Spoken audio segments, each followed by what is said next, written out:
அவருக்கு நான் இது பத்தலையா? 108 பேரை வச்சுட்டு நான் 5 வருஷம் ஆட்சி ஆள முடியாது, எனக்கு இன்னொரு 10-15 வருஷம் நல்லா இருக்குன்னு யோசிச்சா அதுக்கு நல்ல வழியா தான் போகணும். அம்பாசமுத்திரம், பெருந்துறை, தாராபுரம், நீங்க பணம் கொடுத்து வாங்கி இருந்த எம்எல்ஏ பதவியா இருந்தா கூட நீங்க தூக்கி குப்பையில போட்டு போங்க, ராஜினாமா பண்ணிட்டு போங்க. அப்ப கட்சி பதவியையும் காப்பாத்தி ஆளுங்கட்சியில இருக்கணும், அதனால சலுகைகள் அனுபவிக்க முடியும். அப்ப அந்த ஆளுங்கட்சிக்கு போகணும். என்ன வழி? அப்ப அந்த அஜித் தொகுதி மக்கள் கேணைகளா, அவர்கள் முட்டாள்களா? 5 பேரும் போய் 15 நாள் ஒரு அமாவாசை கூட முடியல, போய் அவங்க எம்எல்ஏ பதவி ராஜினாமா பண்ணிட்டு சட்டத்தில் இருக்கிற ஓட்டையில நுழைஞ்சுன்னு திரும்ப ஆளுங்கட்சி எம்எல்ஏ வந்து ஜெயிச்சிடலாம். அதுக்கு பத்திரிகையாளர் பாக்குற ஜனங்க அத்தனை பேருக்கு தெரியும். அவங்களை கேட்டுத்தானே இந்த 5 பேர் எம்எல்ஏ நீங்க அந்த தொகுதி மக்களை கேட்டுத்தானே எம்எல்ஏ நீங்க தெருவா போய் கையெடுத்து கூப்பிட்டு காலை விழுந்தோன்னு ஓட்டுவாங்க. நீங்க இப்ப 5 பேர் பதவி ரிசைன் பண்ணதுக்கு ஒவ்வொருத்தரும் அந்த தொகுதியில ஒரு தெருவுக்கு ஒருத்தரையே கேட்டிருப்பீங்களா?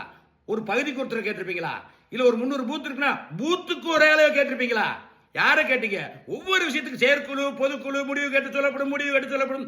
எங்கள் கட்சி உறுப்பினர்கள் கேட்டுக்கணும், எல்லாமே கட்சி உறுப்பினர்கள் கேட்டுக்கிறீங்க, பொதுக்குழு உறுப்பினர்கள் கேட்டுக்கிறீங்க, புதுக்குழு உறுப்பினர் கேட்டுக்கிறீங்க.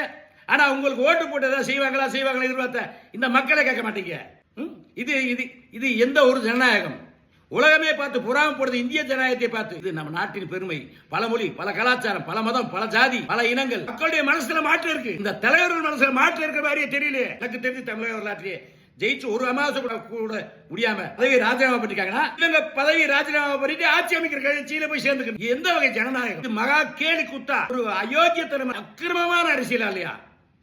வடநாட்டுல காக்ரோச் சொல்லுற அமைப்பு, தமிழ்நாடு மட்டும் எனக்கு விவரம் தெரிஞ்ச அமைதி பூங்காவதே இருந்திருக்கு.